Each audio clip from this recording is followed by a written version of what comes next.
మీ తాకట్టు బంగారాన్ని విడిపించిన 30 నిమిషాల్లో క్యాష్ ఇవ్వబడును. కొమ్మూరి గోల్డ్. నమస్తే రమగారు. నమస్తే జయ. రమగారు, వరలక్ష్మి వ్రతం శ్రావణ మాసం అనగానే మనందరం కూడా వేచి చూసేది వరలక్ష్మి వ్రతం కోసం. మరి ఆ రోజు యొక్క విశిష్టత, విధి విధానాలు ఎప్పుడూ చెప్పుకుంటూనే ఉంటాం. మీ మొదటి డైలాగ్ అదే. మరొకసారి మాట్లాడుకుందామండి. ఏటా చేసేది, ఎప్పుడు చెప్పుకునేది.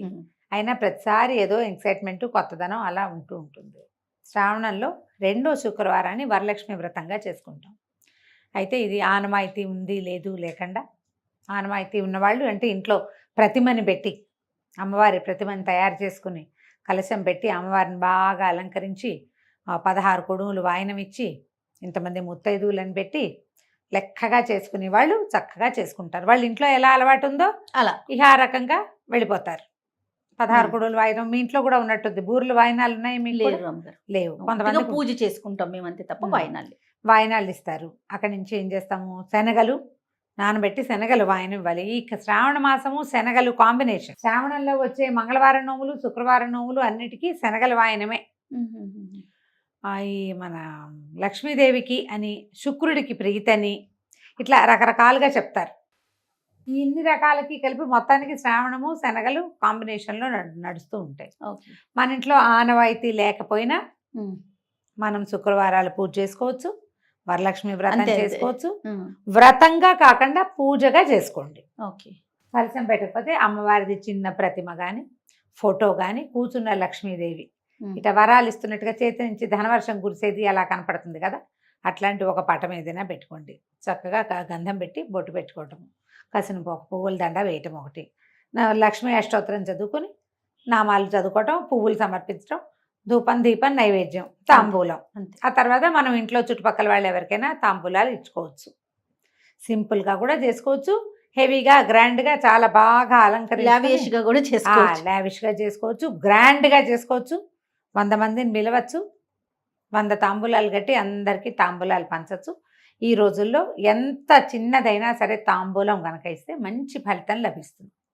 పళ్ళు, తమలపాకులు, ఏ పండు కుదిరితే ఏ పండు ఆ పండు, పసుపు కుంకుమలు, వక్కలు, తర్వాత ఏమైనా అలంకార సామాగ్రి అంటే బొట్టులు, తిలకం సీసాలు,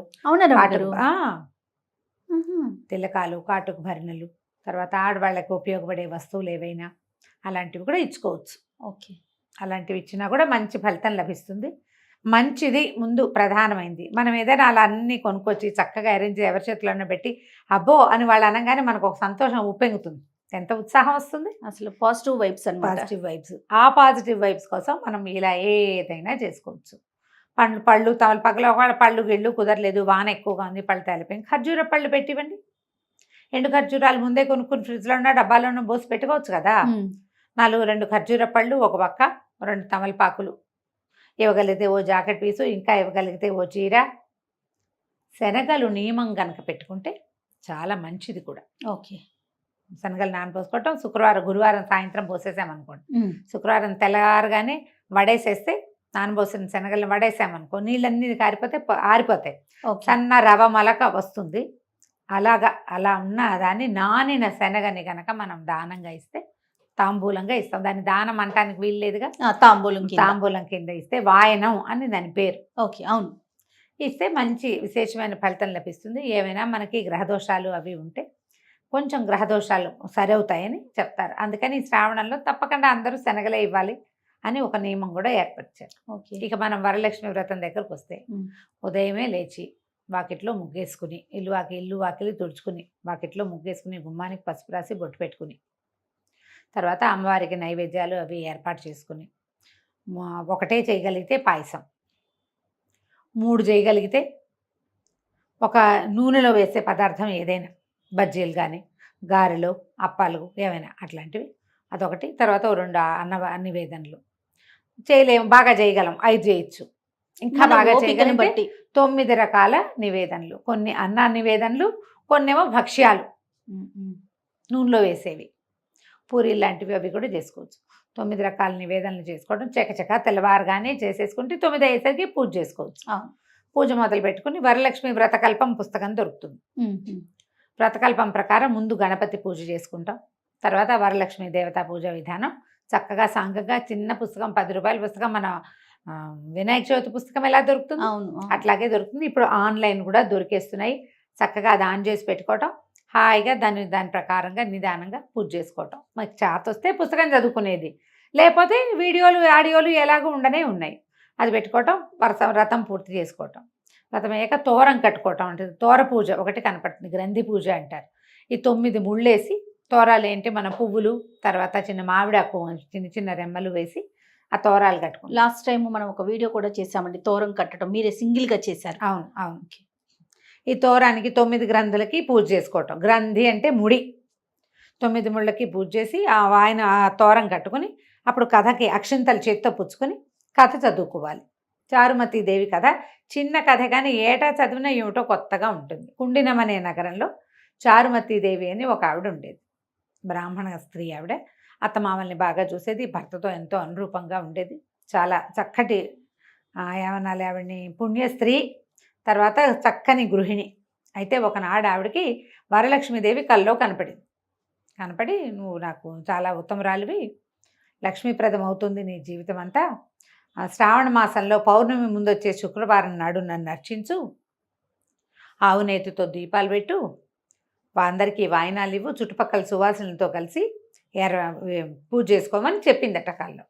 సరే ఆవిడ లేచి కళ ఇంత అద్భుతమైన కళ వచ్చింది, అమ్మవారు కనపడిందని ఇంట్లో వాళ్ళకి పెద్దవాళ్ళకి భర్తకి చెప్తే 2-3 నెలల తర్వాత ఆవిడకి ఏ జ్యేష్ఠ మాసంలోనూ వచ్చింది. తర్వాత జ్యేష్ఠం గడిచాక శ్రావణం వచ్చాక ఈ వరలక్ష్మి వ్రతం 2వ వారం వచ్చేసరికల్లా ఆవిడ చుట్టుపక్కల వాళ్ళందరినీ పిలిచి చక్కగా ఇంటి మధ్యలో గోమాయంతో బాగా అలికి ఒక మండపాన్ని ఏర్పరిచి పంచపల్లవాలు అంటారు. పంచపల్లవ అంటే మర్రి, రావి, జువ్వి, మేడి, మర్రి, రావి, జువ్వి, మేడి, మామిడి, ఈ 5 రకాల వాటి ఆకులతోటి కలశాన్ని ఏర్పరిచి చక్కగా పూజ చేసుకున్నారు. ఆవిడ తనొక్కతే పూజ చేసుకోకుండా చుట్టుపక్కల స్త్రీలందరినీ అన్ని రకాల జాతుల వాళ్ళని పిలిచిందట. పిలిస్తే అందరూ కలిసి పూజ చేసుకున్నారు. పూజ మొత్తం ఒక బ్రాహ్మణుడికి వాయినాలు ఇచ్చారు. ఈ పూజ చేయించిన ఆయనకి దాంబూలం ఇచ్చి సాటి స్త్రీలకి వాయినాలు ఇచ్చుకున్నారు ఒకళ్ళకొకళ్ళు. అంతా అయ్యాక ఈ మండపానికి ప్రదక్షిణ చేశారట. మండపం ప్రదక్షిణ చేస్తుంటే మొదటి ప్రదక్షిణానికి వాళ్ళకి పాదాలకి బంగారు పట్టీలు వచ్చేసినాయి, పాదాలకు అలంకారాలు వచ్చినాయి. 2వసారి తిరిగేసరికల్లా చేతులకి మెళ్ళలోకి అన్ని రకాల ఆభరణాలు వాటంతటవే వచ్చేసాయి.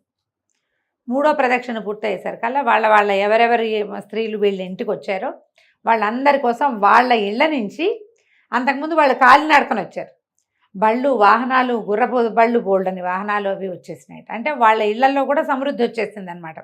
వీళ్ళ ఇల్లంతా బంగారు వర్షం కురిసినంత ఘనంగా అయిపోయింది చారుమతి దేవి ఇంటికి. అందరూ మెచ్చుకున్నారు, ఈవిడ ఘనతే ఘనత. అట్లాంటి అవకాశం ఎందుకు వచ్చిందంటే ఉత్తమ స్త్రీగా ఉండటం. అంతే. ఆడవాళ్ళ ఇంట్లో చక్కగా శుభ్రంగా పనిచేసుకోవాలి, ఇల్లు శుభ్రంగా ఉంచాలి, పెద్దవాళ్ళని గౌరవించాలి, భర్తని గౌరవించాలి, ఇంట్లో ఉండే పూజా విధానాన్ని ఆచరించాలి. దానికోసమే చెప్తారు ఇవన్నీ ఆచరించిన వాడికి లక్ష్మి వస్తుంది. సంపద, అబండెన్స్ అంటే ఏం కావాలంటే అది రావాలంటే మీరు ఎలా ఉండాలో అలా ఉండాలని చెప్తుంది కదా. కరెక్ట్ అండి. మీకు గృహిణిగా మీ బాధ్యతలు పూర్తిగా మీరు చేయండి, మీకు రావాల్సింది తప్పకుండా వస్తుంది, అదే వస్తుంది, కావాల్సింది కూడా వస్తుంది. రావాల్సిందే కాకుండా మీరు ఉండాల్సిన విధంగా ఉంటే మీకు కావాల్సింది కూడా మీకు లభిస్తుంది అని చెప్తుంది అనమాట ఈ కథ. ఒక నీతి ఉంది ఇందులో. మరి సరే ఇది కాదు, అందరూ వాళ్ళ తమ వాయినాలు అవి పుచ్చుకొని ఈ చారుమతి దేవిని వీడుకొల్పి అక్కడి నుంచి తమ ఇళ్ళకి వెళ్ళిపోయారు. అందరూ కూడా ధనకనక వస్తువు వాహనాలన్నిటితోటి వాళ్ళ ఇళ్ళన్నీ నిండిపోయినాయట. అప్పటి నుంచి ఆ రాజుగారు కూడా తెలుసుకుని ఈ వార్త, అందరూ ఈ 2వ వారం నాడు మీరు వరలక్ష్మి వ్రతాన్ని చేసుకోండి, అందరూ చారుమతి దేవిలాగా ఉత్తమ స్త్రీలుగా ఉత్తమ ఇల్లాళ్ళుగా ఉండండి అని ఒక చాటింపు వేయించారు. అప్పటి నుంచి ఈ వ్రతం చేసుకుంటున్నామని ఇది విని ఈ కథ విన్నాక ఏం చేయాలి, అక్షతలు అమ్మవారి మీద కొన్ని వేసి కొన్ని అక్షంతలు మన మీద వేసుకోవాలి. కథ అక్షతలు మనం వేసుకోవటం, దండం పెట్టుకోవటం. ఆ తర్వాత ఎవరైతే ముత్తైదులు మన ఇంట్లో పెద్దవాళ్ళు ఉన్నారో, అత్తగారో వదన గారో ఎవరో ఒకళ్ళు, వాళ్ళకి దండం పెట్టుకోవటం. దండం పెట్టి వాళ్ళకి ఒక వాయినం ఇవ్వటం. తర్వాత ఎవరైనా ముత్తైదుని పిలిచి ఈ 16 కుడుములు ఎన్నో మీకు దగ్గర లెక్క ఉంటే ఇంట్లో ఉన్న లెక్క బట్టి 16 కుడుములు ఇస్తారు మామూలుగా. ఈ కుడుములు అంటే మనం ఏం చేస్తాము, బూర్లు ఇస్తారు.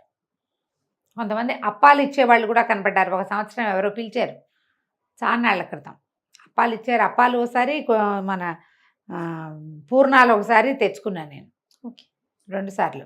అప్పాలు పూర్ణాలు ఏవో ఒకటి వాయనం ఇవ్వటం, మన ఇంట్లో ఉన్న పద్ధతిని బట్టి వాయనం ఇచ్చి తర్వాత భోజనం చేయటం. శ్రావణ మాసం శుక్రవారాలు రాత్రిపూట భోజనం చేయరు.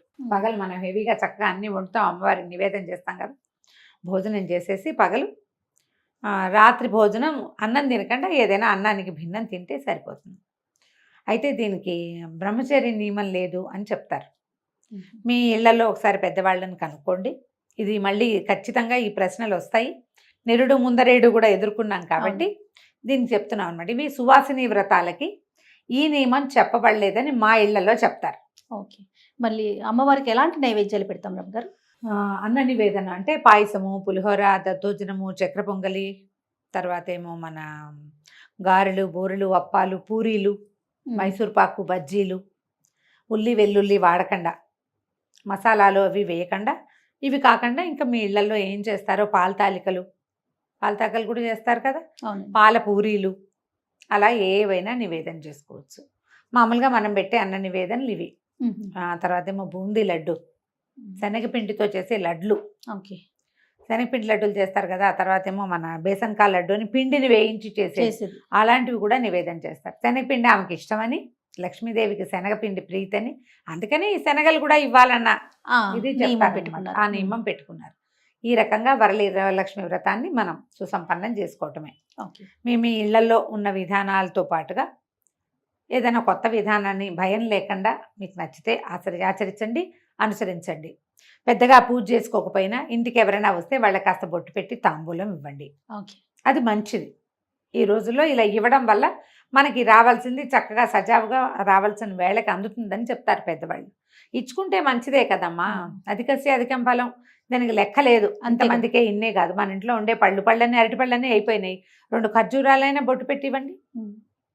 ఘనతగా ఇవ్వగలిగితే మంచిదే, లేకపోయినా ఇలాగైనా ఏ పళ్ళు లేవు, ఒట్టిగా బొట్టు పెట్టండి. శుక్రవారం ఇంటికి వచ్చిన వాళ్ళకి బొట్టు పెట్టకుండా ముత్తైదుని పంపించకూడదు. తర్వాత రూపు కూడా కట్టుకుంటారు కదా రమ్మగారు, ఆచారాన్ని బట్టి. అదేంటంటే ఆచారమే కాదు జయ, బంగారం కొనుక్కునేందుకు ఒక విధానం. అది వరలక్ష్మి వ్రతానికి కొత్త రూపు కొనుక్కుంటాం అంటే 1 గ్రామో 2 గ్రామ్సో పెడతారా. ఈ సంవత్సరం 1 గ్రామ్ బంగారం కొనుక్కున్నట్టే కదా, ఆ బంగారం కొనుక్కున్నాం, ఆ రూపుకే పూజ చేసుకుంటాము. ఆ రూపుని తీసి మెళ్ళో కట్టుకోవచ్చు. రూపుని కట్టుకుంటారు. ఒకవేళ అలా చెయ్యరు, ఏదో వస్తువు కొంటారు, ఆ వస్తువుని అమ్మవారి మెళ్ళో వేయండి, మనం అలంకారం అమ్మవారి దగ్గర పెట్టండి, అమ్మవారికే అలంకరించండి, కలశానికి అలంకరించవచ్చు.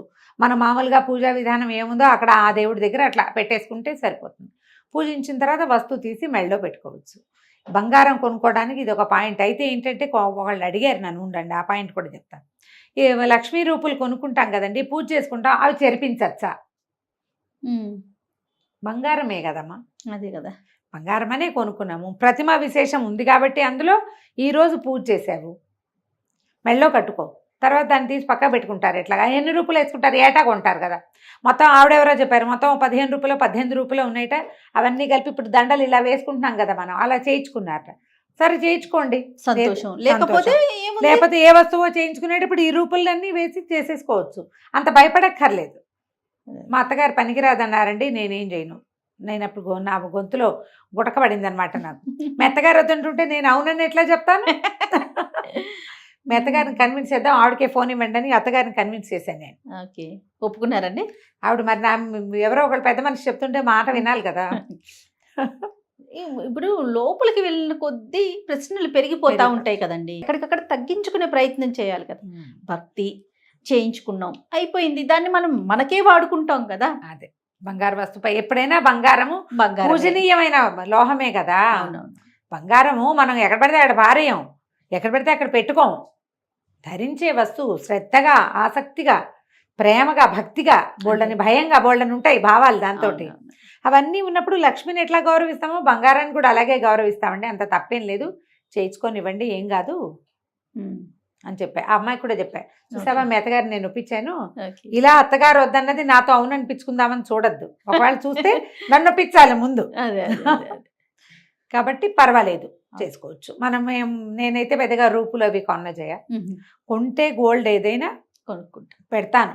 కొంటే అని క్లాస్ ఉంది కదా, ఏటా నేనేమీ కొంటలేదు. సంతోషం రమ్మ గారు, నమస్తే.